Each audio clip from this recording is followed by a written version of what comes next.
On this segment, we're at New Jerusalem Lutheran Church, which was originally founded as Apples Church, and I'm here with Pastor Tricia. And Pastor, thank you for taking a minute to be with us on this program.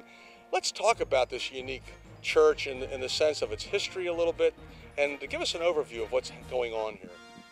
Well, New Jerusalem was founded as Apples Church. A family by the name of Apple donated the land to initially start building the church upon. And through the years, it has been a place for the neighborhood to gather. In the original deed, it said that it was put here for the benefit of the neighborhood. But in the years since 1834, yes, that's a long time, 175 years our building is. What a beautiful building. Yes. Yes. We have grown to welcome in people from Quakertown, Allentown, Emmaus. So it's not just a neighborhood church, but it is here for all to come and be welcomed, to worship, to serve, and to grow in knowing God. We thank God for that, because not only is it important in these days to have places like this, but the history adds to it, the character adds to it, and these red doors, the stone, it's just a beautiful building. In the overview, I mean, where exactly is it located? We are located in Lower Saucon Township, just a little bit south of Hellertown, off of Route 412 onto Apples Church Road. Okay, and I'll bet they can find you on the internet. They can. We do have a website at www.newjerlc.org. So, you know, as a whole here, obviously it's a church. When are the services? Do you offer things during the week? Give us a little bit of information about what goes on here. Well, we offer worship the first Saturday of the month at 6 p.m. and Sunday mornings at 9 a.m. We have Sunday church school at 10:30 a.m. September through May, and the most important part of Sunday morning is our fellowship time at 10 o'clock, when everybody has a chance to catch up with everybody and gain some strength for the week. And that's an important thing. When you think of the history, you notice, are there families that might have been around throughout history with the church, staying with it from the area, or has that kind of changed over the years? No, we still have members who are part of the founding families of this church, and they take great pride in carrying on the family tradition of still being here and still participating and still helping the church to move forward into the future. I know at some of the services I saw there's a preschool in there. Just mention it a little bit. Yes, we offer a preschool for 3-year-olds and 4-year-olds. It is a wonderful program that operates September through June. And are we leaving anything out? Like what should, and you know, in this part of the program where we're just kind of letting people know what goes on here, is there anything we've left out or anything we really want to talk to people about so they understand that they're welcome to stop in? Well, I'd like people to know that New Jerusalem is a very welcoming congregation. It is a place where people can grow in faith through the Bible studies and retreats that we offer. It is a place where people can participate in the life of the church, both within the walls by being part of the choir or ushering or being on the property committee, as well as reaching out to those in need. We are the site for the community food bank at New Jerusalem that serves the Saucon Valley School District. We currently have about 400 clients. So that is a very real way to reach out to our neighbors in need. So in wrapping it up, what's your final word? What do you want to leave people thinking about when they're thinking about this beautiful church and what goes on here? I would like them to know that New Jerusalem is a place where they can come and that the fruits of the Spirit can be nurtured in them so that they can go forth and live lives of love and service. We've now moved inside to the preschool. I'm with Ms. Shaney, and thank you for taking a minute to be with us. Let's talk about the preschool, because it's really set up nicely, a large facility, a lot of activity. What goes on here during the day, and what ages do you work with? We offered this big spacious classroom to children ages 3 through 5, and there are many learning activities. We have circle time, story time, snack, music and movement. We have field trips. It's all a secured building. Yeah. We have a lot of fun here. I can tell that, you know. And so is there room at this point for more children? I mean, how many do you usually have come into the program, or how many can you handle? We have room in all three of our classes. We have the 3-year-old class, and we have 2 pre-K classes, AM and PM. And we have open enrollment all year long. And so obviously people who go to work and drop their kids off at the right hours and all that. What happens in preschool? I mean, these days, I mean, kids are pretty advanced. They're so used to all this stuff that goes on, you know, online and everything. I mean, they must really enjoy the social activity here. Yeah, we have tried to bring the preschool into the new millennium without children having a TV in front of them, without little games that have batteries in them. They need to make their own noise and their own fun while they're here. Isn't that a great thing? Their imagination. Yeah, their imagination. That's a key word these days, imagination. What, if anything, could you tell the community that makes this so unique and really great for the kids? Because kids today need to be loved, need to know they're loved. I mean, obviously you have a part of worship here. Talk about that a little bit. Well, all of our teachers are parents, first and foremost, so we know how to treat children the way we would want our children to be handled. And I like this to be a preschool. It's not a drop-off. It's not a daycare. It is not a babysitting service. It is a preschool. The children will learn in a structured atmosphere.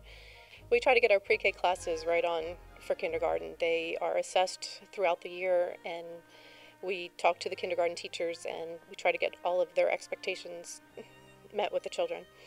And they will be treated as children. They're not going to have such high expectations. We want kids to still be kids without trying to meet standards that are too high for the age group. So, in wrapping it up, I mean, what are we leaving out? What would you like to leave the community thinking about when they're thinking about the preschool here at the church? Give us a word. It's a safe place to bring your children, and it's happy, and we love our job. If a teacher doesn't love their job, then they shouldn't teach, and we love our jobs. We're now joined by Barb Young, who's been a member of this church for how long, Barb? Well, it must be 65 years, at least. That's a while. Now, you've survived the test of time. The church has survived the test of time. What does it mean to you, all those years, to be a part of a church like this and to have seen it grow, change, and just give us a little overview? Yes, well, we have grown. We have a lot of young people who are very interested in the church. And over the years, all my children have, been baptized and communed here, and they are part of the church too. Some of them. How important do you think it is today for someone to keep God in their life, keep the church in their life, with all that's going on in the world? How important is it? It is very important. It gives you stability. It gives you something to lean on, and it just needs to be part of your life so that you have God and Jesus to lean on. So when you talk to people regarding this church, and the history here is just wonderful. The building is, just a beautiful piece of artwork. How do you explain it to them? They just need to come in and join the family? Yes, I think that's the thing, is take part in the activities of the church and become part of the church.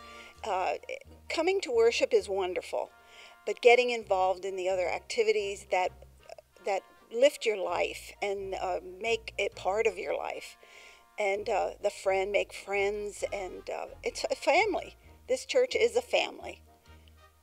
We are now joined by Steve Shermetta, who is the chair of the communications for the church. And Steve, thanks for taking a minute to be with us.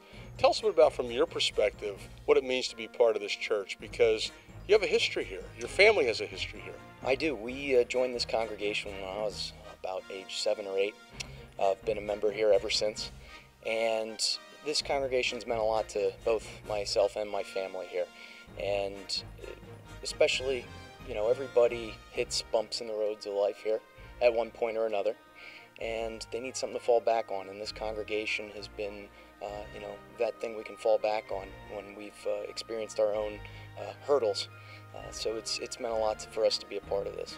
So from your family's perspective, they've been a part of this for a long time. And man, this church just has such amazing character to it. And as we hear bells ringing in the background and everything else, it just has a wonderful history it must make you feel great to be a part of something like this. And what can people do to help today, and how can they be a part of helping with you and what you do in the communications department? Well, it means a lot to be able to head up a group like that. And what we had in mind when we formed the communications committee is what can we do to really become more visible in this community, but not only this community, but the surrounding communities, and really help people learn about what it is we have to offer here and what we can do for them.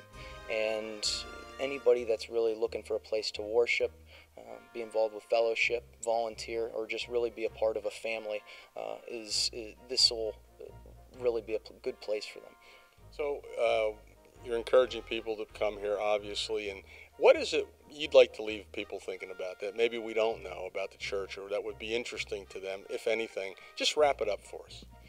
Well, just for them to know that we're here. You know, we're a congregation that's extremely welcoming, very tight-knit, family-like atmosphere, and that we're here. And for those that are looking for a place to worship, fellowship, study, and just feel a part of a congregation, this is a place for them. We're now joined by Bill Young, who's been a member of this church for a while. And Bill, thanks for taking a minute to be with us. Tell us a little about your history. Maybe you got involved in this church several years ago? Oh, let's see, about 23 years ago, I guess it is. Married into the church. My wife was originally from this area and grew up in this church with her mother and her grandmother, who continued to attend. So I married in 22 years ago, and at the time the pastor said, well, if you're going to be a member of this church, you need to get involved with something. So I took his advice and joined the choir, and so I've been on the choir over 20 years, I would say. My children have been baptized here. I was baptized here. You know, it just goes on and on and on. Yeah. So when you look at the history of the church and you think about how long your family's been a part of it and their family, what does it mean to you? I mean, it has a lot of history. It has a lot of feeling that goes into the congregation as well as the building. Well, yeah, it's part of our life. It's a foundation for us. I mean, it's a gathering place. We come every Sunday. You know, sometimes we take a few Sundays off in the summer, but my wife and I both taught Sunday school. I mean, we're just a big part of it, and it's a big part of our life. Now you're a part of the board also, and from that perspective, how do you see the future? I mean, what is it, if people are looking for a church? I mean, I don't know exactly what people look for today in a church, but this has a family feel, and everybody here is friendly. And what would you say to people? Well, you know, we're considered the Apples Church, so and that's fun. We're doing a lot of fun things with Apples. We're doing a lot of community gatherings, and I tell you, the congregation really comes together. They love to work together and socialize together. We have a good group of youth. They're going out to Detroit, Michigan on a big group activity. Just a lot of things going on. So, in wrapping it up, what would we leave people thinking about when they're thinking about Apples Church, or this, you know, in this decade, in this area, in this era? What would you leave them thinking about regarding the church? Well, you know, everybody's looking for something different when it comes to church, but it's very diverse. We have younger families, older families. It's just a great place to come together for whatever you're looking for. I think you might find it here.